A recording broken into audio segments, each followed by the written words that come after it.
Olá, hoje nós vamos conversar com um dos grandes ginecologistas e obstetras que nós temos em Maringá, que é o Dr. Carlos Freire, que inclusive recebe algumas das nossas pacientes para fazer pré-natal, e o Dr. Ítalo, que é um grande ecografista também, que são profissionais extremamente essenciais no trabalho que nós fazemos. É porque nós começamos um tratamento de infertilidade, às vezes por um caminho bastante difícil, e essas pacientes ficam com a gente até o terceiro mês, ou 12ª, 14ª semana, quando é feito o ultrassom morfológico, então pelo Ítalo, onde ele rastreia os marcadores que são dessa fase da gestação, né? E encaminhamos para o pré-natal. Normalmente a paciente escolhe se ela já tem o pré-natalista dela, isso é usual, a gente costuma não interferir, e aquelas que realmente não têm, então a gente mostra uma lista de profissionais que nós confiamos e ela escolhe um deles. Então eu gostaria primeiro de agradecer vocês, dar essa oportunidade para a gente. É muito importante passar essas informações para as pacientes, né? Então eu gostaria de começar com você, Ítalo, porque quando nós encaminhamos a paciente, eventualmente o Carlos, né, vai com um exame seu ou seja, o primeiro morfológico, né? E às vezes as pacientes perguntam para mim assim, doutor, então posso ir tranquilo que eu estou com o neném perfeito. Eu falei, bom, o negócio não é bem assim, né? Então eu queria que você explicasse o que é esse morfológico de primeiro trimestre, o que ele fala de verdade para nós e o que pode nos levar a alguns enganos às vezes. Tá joia. Bom, primeiramente agradecer o convite, Carlos, doutor Gilberto. O morfológico de primeiro trimestre é um exame muito importante na gestação. Por quê? Ali a gente vai fazer, entre várias medidas, né, no bebê, a gente faz um cálculo de risco para pré-eclâmpsia, através do Doppler das artérias uterinas. É o exame melhor que a gente tem hoje para fazer um rastreio, sempre um exame de rastreio. E é um exame onde a gente vai fazer um rastreio para cromossomopatias, que é a medida mais conhecida, né? Os pacientes já chegam perguntando, é a translucência nucal. Eu sempre falo, a translucência nucal, ela é uma das medidas dentro do exame. Então eu uso um software, a gente usa aqui um software específico de medicina fetal, que é o Astraia, no caso, onde é posto a idade da mãe, que é o fator mais importante para o cálculo, desse cálculo de rastreio, rosto nasal, ducto venoso, translucência nucal, tudo baseado no tamanho do bebê, que é o CCN, que é o comprimento cabeça-nádega. E o próprio programa já faz um cálculo, onde ele dá uma probabilidade dessa criança ter ou não algumas síndromes. As mais conhecidas, Down, Edwards e Patal, que é a síndrome do 21, 18 e 13. Isso não quer dizer que esse bebê não tenha a doença. Não é um diagnóstico. Ele é um exame de rastreio. Tanto que quando ele dá uma chance alta dessa mãe ter uma criança com Down, vamos falar o Down que é o mais comum, a gente pode sugerir para esse casal, se eles tiverem interesse, em fazer um exame aí de diagnóstico, que é a aminocentese, que é o exame laboratorial, para confirmar ou descartar a doença. Então aí é tudo conversado caso a caso. A gente orienta e os pais que decidem, né? A gente não interfere nisso aí. Então eu vou mandar ali para o Dr. Carlos o laudo. Olha, o exame é aqui, as medidas são essas, tem um risco X de ter ou não tal doença. E o Dr. Carlos vai orientar, se tiver o interesse no procedimento diagnóstico, a gente vai fazer. E lembrando que, né, ele é um exame que a gente já vai avaliar ali. Tem muitas outras doenças que vão surgir só de segundo trimestre ou terceiro trimestre, que aí a gente não tem como descartar. Então, é basicamente um cálculo de risco para algumas síndromes e pré-eclâmpsia, que é importantíssimo. Então, pelo que eu estou entendendo, nós estamos falando de uma gestação que ainda está em desenvolvimento. Isso. E que tem uma criança que não está totalmente formada. Isso. E nesse estágio da formação, que seria teoricamente o terceiro mês, ela tem algumas coisas que a gente diria que são marcadores. Marcadores. Né? Ou são lugares que dão dicas para nós que é possível que ela tenha uma determinada malformação. Né? Isso aí. Mas, por exemplo, coração, coluna e cérebro, isso aí não está totalmente formado ainda. Né? Então nós não temos nada para fazer nesse momento, correto? Correto. Tem até assim, para a coluna, alguns indícios, não dá para a gente dar diagnóstico, mielomeningocele, por exemplo, que é uma formação na coluna mais comum. Existem alguns indícios que a gente pode suspeitar, mas ainda nunca afirmar.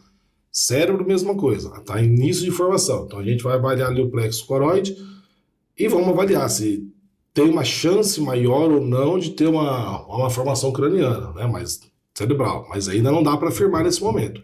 Tá, mas uma coisa importante. Um alerta para a gente acompanhar. Uma coisa, bom, eu tenho um monte de dúvidas nisso daí, então vamos devagar, né? Mas uma coisa importante. Aí nós pegamos esse laudo e encaminhamos para o Carlos, tá? Mas as nossas pacientes, às vezes, são pacientes muito ansiosas, pois vêm de uma jornada muito longa para conseguir a gravidez, né? Às vezes de anos, né? 10, 12 anos de sofrimentos, né? De várias tentativas de FIV e de vários insucessos, né? Ela chega lá para o Carlos e pode perguntar assim, mas doutor Carlos, existe alguma coisa a mais que eu possa fazer, né? A gente sempre pensa, tem o NIPT e a aminocentese, né? Qual que seria mais adequado fazer e o que é um, o que é outro? Você poderia explicar? Na verdade, doutor, eu discuto muito com o paciente e espero que o paciente tome essa decisão. Porque já aconteceu de, por exemplo, eu imaginar uma translucência alterada e eu sugeri o NIPT e o paciente pergunta para mim assim, mas eu vou poder fazer algo diferente? Não. Você não vai ter como mudar. Mas explica primeiro o que é o NIPT. Né? O NIPT é um exame sanguíneo que a gente acaba fazendo, né? E por esse exame sanguíneo a gente consegue detectar as malformações. Aí no caso 21, 18, você consegue definir com mais certeza, ele é mais preciso. E ele não é invasivo. Então, esse exame consegue isolar células do feto no sangue da mãe. Perfeito. É isso. Isso. E aí eu consigo dar com mais precisão o diagnóstico para essa paciente. É um exame que na maioria das vezes tem um custo mais elevado, e nem todos os planos acabam cobrindo, então isso é uma questão da gente discutir com o paciente. E o que eu acho que já aconteceu várias vezes e que eu acho que a gente acaba se debatendo numa hora dessa é assim, depois desse exame eu vou poder fazer algo para mudar aquilo? Então tem algumas pacientes que questionando isso, elas preferem não fazer.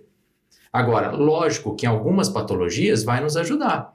Se eu tenho uma síndrome de Down, por exemplo, e eu tenho uma alteração cardíaca importante, eu posso fazer com que o nascimento dessa criança ocorra no melhor lugar, onde eu tenho um respaldo maior. Então, acho que essas coisas, é o que você disse dos exames, que a translucência é aquele primeiro momento, mas os outros exames, eles são complementares para poder nos programar. Eu falo que, às vezes, é você olhar um mapa de uma viagem. Olha, eu vou sair daqui e vou para São Paulo. Eu não tenho nesse mapa todos os detalhes de onde tem posto, qual posto está aberto, qual lugar tem buraco na estrada, mas quanto mais detalhe eu tiver, mais eu consigo agir e me antecipar, porque pré-natal é sempre antecipação. Eu tenho que estar antecipando as patologias que possam acontecer, umas eu vou conseguir evitar, outras eu vou conseguir tratar. Mas nem todas a gente consegue mudar, como no caso de algumas síndromes, que infelizmente a gente não tem como fazer, a gente fica um pouco de mãos amarradas. Talvez conseguiria apenas melhorar um ambiente na hora do nascimento para uma melhor probabilidade de êxito quando se trata de uma malformação, né? Sim. Mas uma pergunta muito importante que muitas pacientes fazem, eu confesso que eu também não sei, tá? Toda paciente que tem uma translucência aumentada, ela necessariamente tem Down? Não. A minoria, na verdade.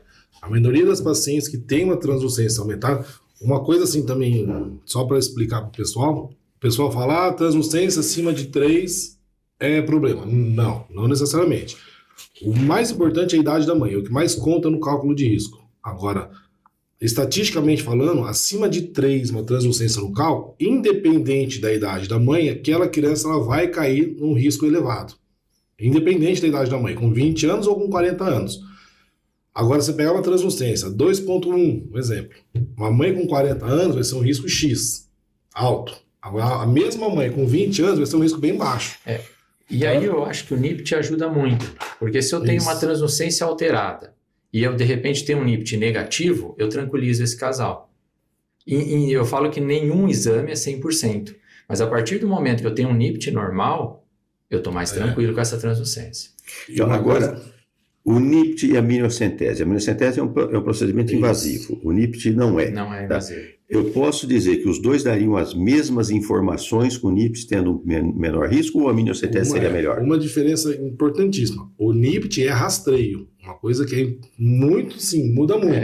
O NIPT não é considerado diagnóstico. Então, mesmo para Down, para Edwards, para tal, ele tem uma sensibilidade extremamente alta. 99 e alguma coisinha.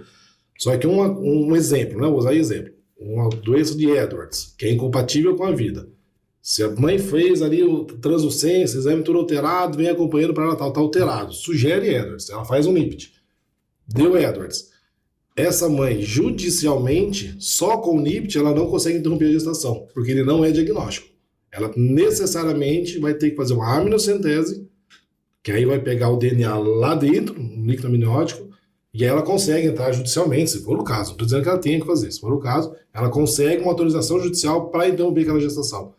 Então, o NIPT, eu imagino que no futuro vai mudar. Eu acho que ele vai virar diagnóstico. Ele é muito sensível. A gente não precisa ir longe. Translucência, há 10 anos atrás, a gente não conseguia fazer como fazemos hoje. Sim. Translucência não tinha especialização, você não tinha, o custo era alto.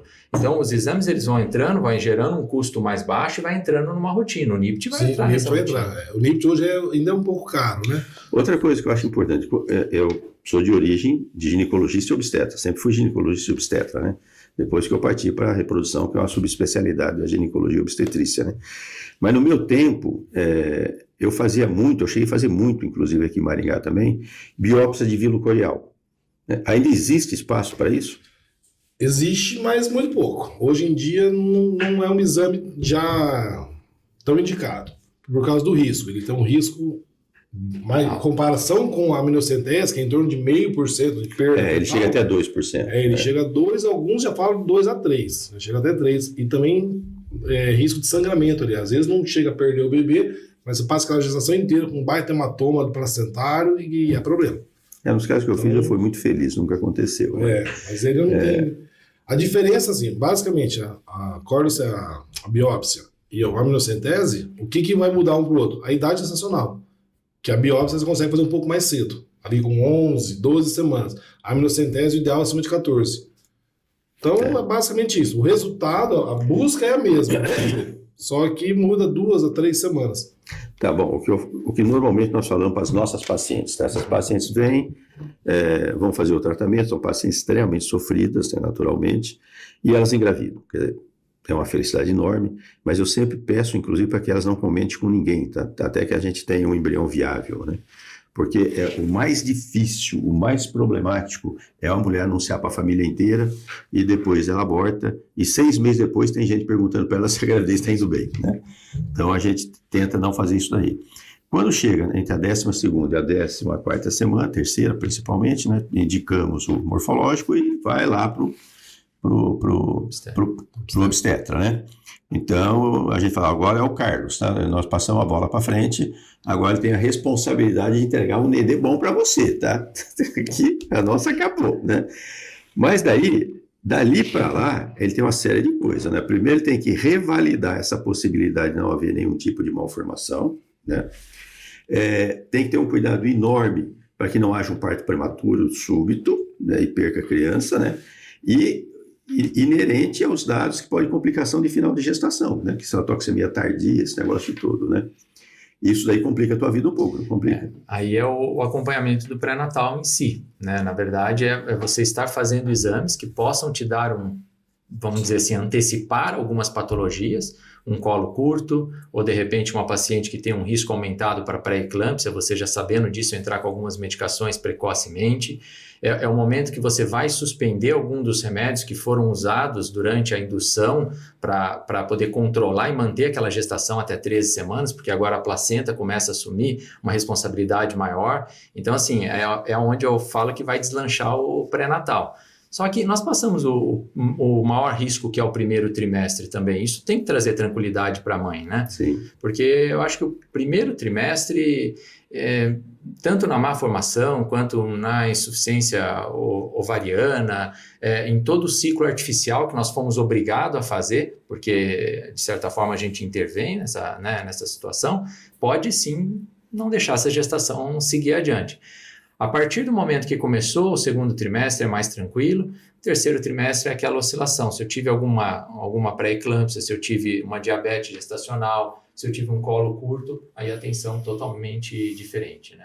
Você está falando em colo curto, eu estou lembrando de uma coisa muito interessante. Quando eu trabalhei, porque eu fiquei na Universidade Federal de São Paulo 12 anos, né? E tinha um grupo muito grande que estava junto comigo, naturalmente. E nessa época, tinha o Claudinho, que hoje é o dono da Petros, tá? Que a tese dele de doutorado era exatamente estudar o colo curto. Ele tinha a missão de descobrir qual era o tamanho do colo que a gente precisava intervir, né? Tanto é que o mérito que nós sabemos hoje, que é 2,5 centímetros, a gente deve a ele. Né? Foi a tese dele maravilhosa, né? E hoje ele tem uma das maiores escolas de ultrassom do Brasil, né? Mas é engraçado, porque eu mesmo como obstetra naquela época, eu não tinha hábito de ficar olhando o colo.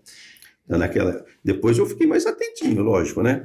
Mas parece que até hoje alguns obstetras também ainda ignoram isso daí, né?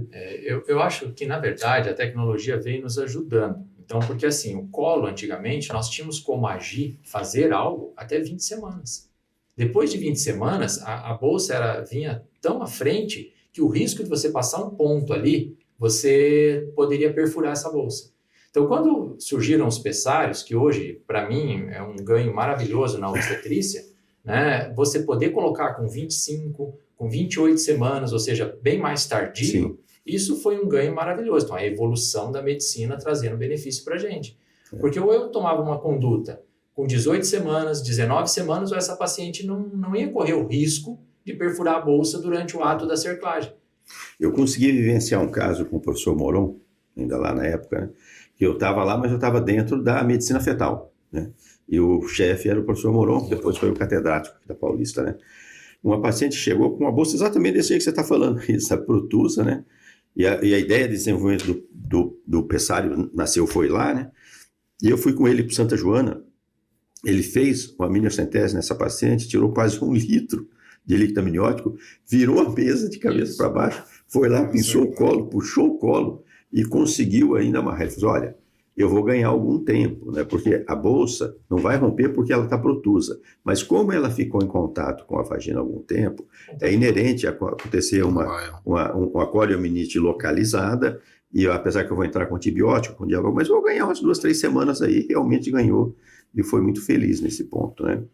Agora, o problema maior mesmo, a paciente fez a minha paciente, fez lá até o 1º trimestre, legal, tudo. Foi lá para o Carlos, tá?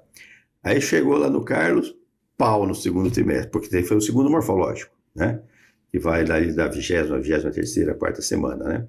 Isso. Aí vai o abacaxi lá. Veio uma alteração nesse segundo morfológico. Aí a gente vai ter que começar a recorrer a NIPT ou alguma coisa do gênero para poder definir se de fato tem ou não. Ou se de repente é um quadro onde ela está com polidramnia, se de repente ela está com alguma coisa sugestiva de um diabetes, a gente vai começar a pesquisar esse tipo de patologia. Então, eu acho que a partir do 2º trimestre, que é o morfológico, é o segundo morfológico que a gente fala hoje, né, a gente consegue traçar caminhos para essa paciente. E eu acho importante também lembrar as pacientes que medicina não é matemática, né? Medicina é uma ciência que não é exata. Então, é por causa que às vezes os médicos se divergem em opiniões, né? Não quer dizer que um está mais certo do que o outro, quer dizer que são decisões que levam a procedimentos diferentes, porque não existe um procedimento padrão que dá certo para todo mundo, e que na realidade ninguém está errado, né? E que isso pode falhar também. Isso me lembra um médico amigo meu que teve um caso muito interessante, foi assim meio trágico, cômico, né? Depois que passou virou cômico, mas foi trágico. Uma família inteira de médico, já todo mundo médico. E uma foi lá para fazer uma fertilização in vitro com ele. E ela falou assim, eu quero fazer exame genético pré-implantacional. Eu fui pioneiro nisso daí, até hoje eu tenho as minhas restrições quanto a isso, sabe?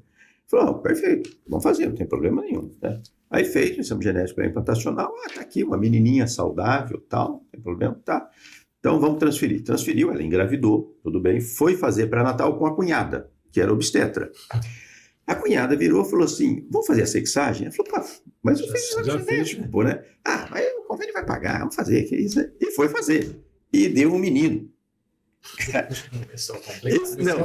Olha só para você ver. Não, esse médico falou que chegou, quando ele me ligou, ele estava acuado no consultório, ele falou, rapaz, me socorre porque eu não sei o que fazer, tá a família inteira aqui, falando assim que eu passei o embrião trocado para ela e que eu tenho que fazer o aborto dela e que ela quer o filho dela, que isso aqui não é filho dela. Olha o que eles pensaram, né? Aí, o que veio na cabeça, eu falei assim, olha, vamos fazer o seguinte, por enquanto você fala para eles assim, ó, a possibilidade de trocar um embrião dentro de uma clínica de reprodução é quase impossível, sabe? Porque são tantas normas de segurança, né? Que são quase 12 normas de segurança, não é uma, duas, né? É muito difícil isso acontecer. Eu falei, fala para ele o seguinte, eu vou ligar para o Moron em São Paulo, você vai levar a família inteira para São Paulo, ele vai fazer uma biópsia de vírulo corial e vão fazer o teste da paternidade. né? Conheceram. Claro. Aí levou, foi lá, fez o teste da paternidade, era menino realmente e era dele mesmo, né? Aí nós até fizemos uma chamada com o pessoal do exame genético nos Estados Unidos, aí eles começaram a falar que já tinha havido outras falhas desse tipo, né? Então, é muito difícil a gente pegar um exame e fechar um dia, não, acabou isso daí, né? Então, depois foi até... Mas a família está com raiva dele até hoje. Apesar de... Não trocou o pai, mas trocou o sexo. Não, apesar de não ter culpa dele, né? E uma coisa que acontece com o obstetra, infelizmente eu tive um desses quando eu era obstetra, que é terrível, né? Você está no final de uma gestação que correu tudo maravilhosamente bem, né? E de repente alguma coisa súbita, como descolamento de placenta violenta, e o bebê morre, quer dizer, nos 45 minutos finais do segundo tempo, né? Num caso meio que jeito. Isso é uma coisa terrível, né? Descolamento de placenta eu acho uma situação muito trágica e nó de cordão. Nó É de cordão. totalmente, assim, é difícil de acontecer, mas acontece. E muito difícil ver no ultrassom. E você não tem Muito difícil. nada que você possa fazer, prevenir, faz uma cardiotópia de manhã, infelizmente, e tá tudo perfeito, tudo maravilhoso, no outro dia você não consegue. Bom, quando eu fiz... Não é bom lembrar, né? Não é circular de cordão. Os pacientes nó, eu sei. confundem. É nó. Porque Nó verdadeiro. isso aí no parto normal é praticamente fatal, né? Porque a hora que contrai, ele amarra e puxa o nó e interrompe a circulação, né? Circular, né? Cervical é tranquilo, as mães desesperam. Né? Circular de cordão Não, bem a comum. circular de cordão, se o cordão for longo, tudo bem, né? É bem tranquilo. Mas quando eu fiz obstetrícia, quer dizer, faz muito tempo que eu sou bem mais velho que vocês, né? Foi numa maternidade chamada Fernando Magalhães, que na realidade era a maior maternidade da América Latina, né? E o Fernando Magalhães foi o médico que introduziu a cesariana no Brasil, né? E naquela época era uma coisa de doido, porque quando é que se fazia cesariana? Quando a mãe estava morrendo no trabalho de parto, né? Bom, vai morrer mãe e filho, tá? Então nós temos que fazer alguma coisa milagrosa, né? E daí começaram a cesariana de uma maneira mais louca possível, fazer aquelas incisões abdominais longitudinais, né? E realmente, às vezes, morria a mãe, a taxa de mortalidade era grande também. Mas, ao longo do tempo, a cesariana foi se aperfeiçoando, né? Foi se aperfeiçoando. E hoje, você acha que o que tem mais risco para uma paciente? Uma cesariana eletiva com hora marcada, tudo bonitinho, ou um parto normal? Hoje, uma cesariana com hora marcada, com data gestacional bem calculada e tudo, eu acho que é a mesma situação, é melhor do que um parto normal. Porque num parto normal tem coisas que eu não controlo. Uma cesariana, dificilmente a gente foge hoje do controle. Isso. Inclusive, eu fiquei assustado, porque eu li um trabalho da USP há mais ou menos uns 3 anos atrás, preconizando que não se fizesse mais parto normal. Achei estranho na universidade fazer isso, né? Sim.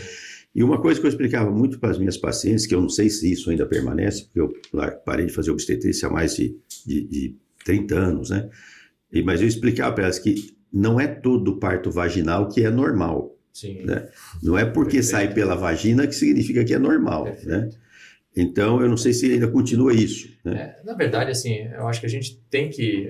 hoje é o dilema falar em parto normal ou cesárea. Quando você fala em cesariana, na atualidade, você está fazendo um crime. Porque hoje o parto normal, humanizado, as pessoas começam a colocar nomes em coisas que não são bem assim. Porque todo parto cesariano também é humanizado. E muitas vezes a cesariana vem para salvar a vida. E a gente tem que ter isso em mente. Tem muitas mães que chegam hoje em consultório e querem um parto normal e eventualmente é o primeiro filho e o filho está sentado, eu não vou poder fazer o parto normal. E essa paciente entra em sofrimento como se ela fosse culpada por aquela situação. É verdade. Situação que ela não tem culpa. É verdade. Né? E a gente é obrigado a explicar tudo isso para ela.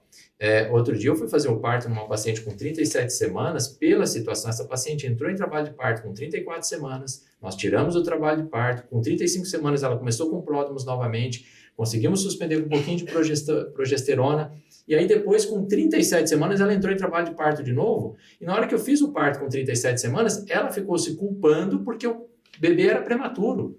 Um bebê que estava no quarto, um bebê que não tinha uma sequela, que não tinha absolutamente nada. Então, assim, às vezes as pessoas colocam nomes e rótulos que são muito ruins. Mas, sim, quando a gente fala do parto normal e do parto cesariano hoje, tirando aquelas 6, 7 primeiras horas, a recuperação é muito similar. Num parto normal que transcorre rotineiramente bem, evolui 1 centímetro por hora, tudo caminhando bem, você tem todo o controle se o coraçãozinho está bem do bebê, você tem um aparato médico para aquela situação, perfeito.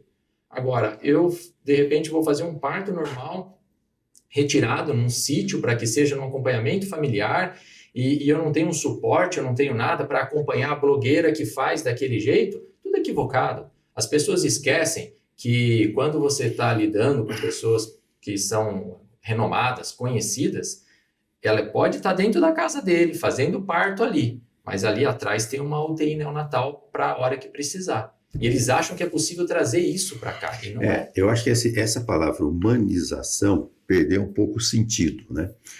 Para você ver, uma das grandes feministas que tinha no Brasil, que eu não posso citar o nome, né? Ela morreu no parto. Morreu no parto em casa. Na casa dela, né? Então, na minha época já, eu tinha uma preocupação com esse negócio de humanização, né? Tanto é que na década de 90 eu montei um curso de pré-natal, que era com aquelas fitonas de vídeo enorme. Todas as vezes que o paciente vinha para consulta, tinha que ver um filme referente à fase da gravidez, e no final mostrava como é que era feito. Naquela época era peridural, não era hack, não tinha analgesia, né? Doía pra caramba, e o marido era obrigado a assistir. E na hora do parto, o marido entrava com uma filmadora daquela, sabe, aquela canhão que assim, e fui eu que trouxe isso aqui para Maringá depois, e foi um sufoco convencer o pessoal do São Marcos a deixar fazer, né? Isso é uma parte de humanização, né? O marido está junto, acompanhar o tempo todo, né? Agora, humanização está sendo está sendo confundido com negligência, Sim. né? Sem sombra de dúvida. Tanto é que eu sempre falo para as minhas pacientes, vocês sofreram muito para ter um filho, tá? Então não queira ser herói. Tá? Você vai chegar para o seu obstetra e vai falar para ele, doutor, eu gostaria, se possível, para minha realização pessoal como mulher, se eu pudesse ter um parto vaginal, tá? Então seria muito bom. Ele vai te falar, o seu nenê tem que estar cefálico, o dorso à esquerda, o cordão livre, não pode ter nó, se possível que não tenha circular também, placenta alta, colo bem mole, bem amolecido, né? Tem uma série de pré-requisitos. E o médico, ele vai ter que deixar acompanhar, e você vai ter que ser co-participativa. Então, não tem como ele fazer um parto sozinho, né? E uma coisa que é muito importante, hoje, pelo menos eu preocupo com essas gerações mais jovens, né? Vamos fazer analgesia? Vamos. Nós sabemos que uma parte da analgesia pode diminuir as contrações uterinas no período expulsivo. Um período expulsivo maior do que 30 minutos pode levar à lesão cerebral. Então, você é obrigado a usar um fórceps de Simpson. Quer dizer, um fórceps na mão de quem sabe passar é uma arma muito boa. Para quem sabe. Mas hoje, quase ninguém sabe usar Os recém-formados hoje não esquece. Né? Eu acho que hoje um forceps para alocar é coisa vai contar no dedo. Dá para contar o dedo, né? E daí de uma mão, né? Eu diria o dedo de uma mão só, não precisa nem das duas mãos. Tanto é que eu falo para as minhas pacientes, eu posso estar enganado, eu posso estar cometendo algum erro ou exagero, mas a maioria das lesões cerebrais de crianças, inclusive paralisia cerebral, ocorre no parto normal, não é na cesariana. A cesariana, ela tem o seu lugar, né? E é como, eu falo que assim, ninguém faz um parto normal de urgência para salvar uma vida. Você faz uma cesariana de urgência para salvar uma vida. Então a gente tem que pontuar isso.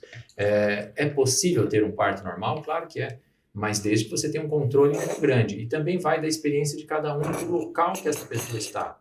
Se de repente eu estou trabalhando num local que o recurso é muito pequeno, eu vou ter que ser o anestesista, eu vou ter que ser o cirurgião, eu vou ter que ser o pediatra. De repente um parto normal ali é a melhor situação para que eu vá acompanhando.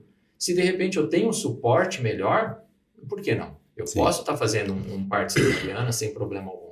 E o que a gente fala muito, eu comento com os pacientes, eu acho isso muito importante, uma coisa é você programar a situação. Eu pego uma paciente que já tem uma miomectomia prévia, que ela não vai poder ter um parto normal, essa paciente não deve entrar em trabalho de parto, eu vou programar o parto dela para um dia X, que seja no horário convencional, não vou esperar ela entrar em trabalho de parto para virar um parto de urgência.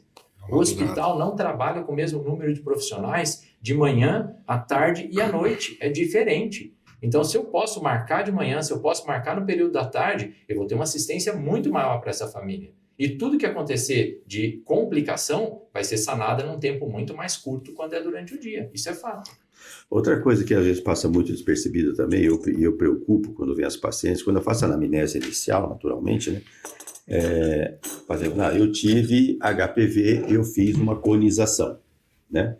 Eu já fico meio preocupado, né? Porque qual foi a profundidade dessa conização?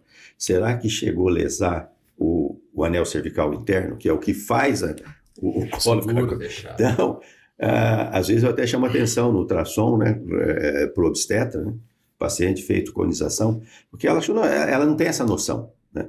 Não, eu fiz para o HPV, acabou o HPV, agora está tudo legal. Não é bem assim. Nós temos que redobrar o cuidado em cima dessa paciente, né?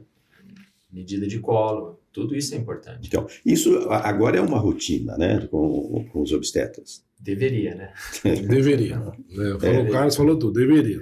Não são todos, e assim, eu fico direto ali no ultrassom, parei, eu também obstetrícia mais recente, mas tem obstetras, a gente conversa, fala, olha, é importante, tá? Falou, não, eu não preciso, eu acompanho por aqui mesmo. Então, é difícil. Nossa, tem gente que é contra, ele acha assim, vai fazer um exame transvaginal, pode machucar o bebê. É um absurdo. É um absurdo. Eu ouvi isso no obstetra. Vai que machucou a criança no transvaginal.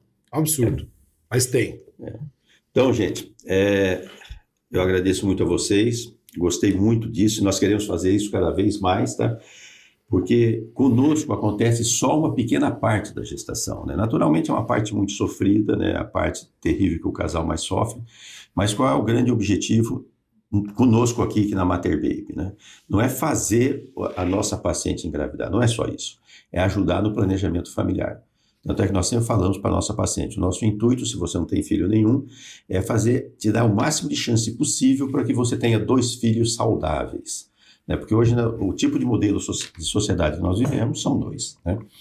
Alguns casais, assim, raros, tem 2 meninas, geralmente o marido ele quer tentar um outro pelo menino, mas não é muito frequente. Quando tem um, mesmo aqueles casais que juram por Deus que só querem um, tá? A grande maioria deles, num tempo de 6 a 8 anos, eles se arrependem e às vezes nós não temos tempo hábil de reverter a situação por cada idade.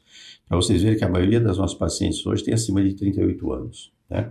A minha mulher, que eu sou uma geração atrás, aos 28 ela já tinha tido os 3 filhos. Então, isso leva a bater na tecla que nós sempre batemos. Mulheres com 30 anos de idade, não tem marido, não tem namorado, não tem pretensão de casar agora, não vai engravidar, preserve os seus óvulos, tá? Porque nós estamos vivendo uma época louca que a reserva ovariana está caindo muito e nós não estamos nem sabendo por quê. Depois do Covid, piorou muito, né? Então, eu agradeço muito ao Ítalo, ao Carlos, porque eles são as pessoas que nos ajudam a entregar o bebê para você, né? Você vem, faz uma parte com a gente, tanto é que as pacientes dizem, graças a Deus, doutor, agora eu consegui. Falei, não, agora você deu o primeiro passo, né? Quando que nós vamos ficar felizes? Quando você sair da maternidade com seu filho saudável e sem correr nenhum risco, nem você e nem o filho, né? E sem esses profissionais, é impossível fazer isso.